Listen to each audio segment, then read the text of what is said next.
নমস্কাৰ। প্ৰাণৰ শিল্পীজনক শ্ৰদ্ধা জনাই এটি কাল্পনিক লেখা। লিখনি ৰাজীৱ বৰুৱা। পাঠ কৰিব লৈছোঁ মই জাহ্নু শৰ্মাই। মই আপোনালোকৰ মৰমৰ জুবিন গাৰ্গে কৈছোঁ, সৰগৰ পৰা। মই ইয়াতো ভালেই আছোঁ। সৰগৰ এই সুন্দৰ সুবাসত নিজক বিলীন কৰি আপোন পাহৰা হৈ পৰিছোঁ। নাপাহৰিমনো কিয়? বহুদিনৰ পিছত যে আপোন আইগৰাকীক লগ পাইছোঁ, মৰমৰ ভগ্নী জংকীকো লগ পাইছোঁ, মনৰ বহুত কথা পাতিছোঁ। সৰগৰ এই মায়াবী ধৰাত উজাগৰি নিশা সাৰে থাকি আইৰ গীত শুনাৰ ইচ্ছা পূৰাইছোঁ। আইয়ে আৰু জংকীৰ অবিহনে মই অতিবাহিত কৰা বেদনাদায়ক সময়খিনি কথাবোৰ ব্যক্ত কৰোঁতে মোৰ দুচকুৰে নিগৰিত হৈছিল অশ্ৰুসিক্ত নয়ন।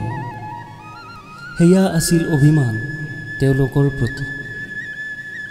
সৰগত ভূপেন মামা, ৰাণাদা, জ্যোতি, বিষ্ণুপ্ৰসাদ ৰাভাৰ দৰে আপোন মোৰ অসমী আইৰ আৰু বহু চিনাকি শিল্পীৰ সান্নিধ্য লাভ কৰিছোঁ। মই সৰগত অহা খবৰটো পাই মোলৈ অপেক্ষা কৰিছিল শ্ৰদ্ধাৰ মোৰ পিতৃস্বৰূপ ভাইমন দায়ো। লগতে নিপন মামা, ভাইটি কিশোৰকো দেখা পাইছোঁ। জোনবাই দেশত মোলৈ অপেক্ষা কৰিছিল কণ্ঠশিল্পী ভিতালী আৰু গায়ত্ৰীয়েও। মই অহা বুলি জানি তেওঁলোকেও মোলৈ অপেক্ষা কৰিছিল আৰু সৰগখনলৈ মোক আদৰণি গীত হিচাপে প্ৰত্যেকেই গাইছিল মায়াবিনী। অৱশেষত মই সৰগত গৈ পালোঁ। মই ব্যক্ত কৰিলোঁ তেওঁলোকক পলম হোৱাৰ কাৰণ।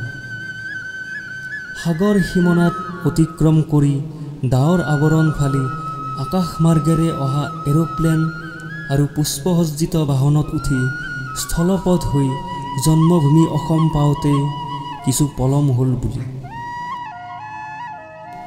সময়ো বৰ নিষ্ঠুৰ। লগৰ সংগী কেইজনো মই ভবাৰ দৰে নাছিল। সেয়ে নিয়তিৰ ওচৰত মোৰ জীৱনে হাৰ মানিলে। এয়া মোৰ দুৰ্ভাগ্য। নতুবা হয়তো আজিও আপোনালোকৰ মাজতেই থাকিলোঁ হয়। আৰু বহুত কাম বাকী থাকি গ'ল। সপোনবোৰ ক্ষন্তেকতে স্তব্ধ হৈ ৰ'ল। মই কল্পনা কৰা নাছিলোঁ সেয়া যে অন্তিম সময় মোৰ বাবে ৰৈ আছিল বুলি। মোৰ মৃত্যু খবৰ পাই আপোনালোক যে আহি মোক সংগ দিছে, সেয়াই মোৰ বাবে যথেষ্ট। মই জানিছিলোঁৱেই যে মোৰ মৃত্যু খবৰে শোকস্তব্ধ হ'ব অসম। কোনেও সহজভাৱে মানি ল'ব নোৱাৰে মোৰ অকাল মৃত্যু খবৰটি। আপোনালোকে জানেই যে মই মানুহৰ মাজত থাকি ভাল পাওঁ। বৰ্তমান সোণাপুৰ মোৰ শেষ ঠিকনা। আহিব কেতিয়াবা, লগ হ'ম। অকলশৰীয়া নকৰিব। আপোনালোকৰ কেতিয়াবা মোলৈ মনত পৰিলে মোৰ সৃষ্টিখিনি প্ৰত্যক্ষ কৰিব। মই তাতেই জীয়াই থাকিম, গানৰ মাজতেই। নিজান নিশা মোলৈ কেতিয়াবা মনত পৰিলে আপোনালোকেও মায়াবিনী গীতটি গুণগুণাব। মই দেখা দিম আপোনালোকক মেঘছন্ন আকাশৰ ডাৱৰৰ আৱৰণৰ মাজেৰে। আজিলৈ বিদায়।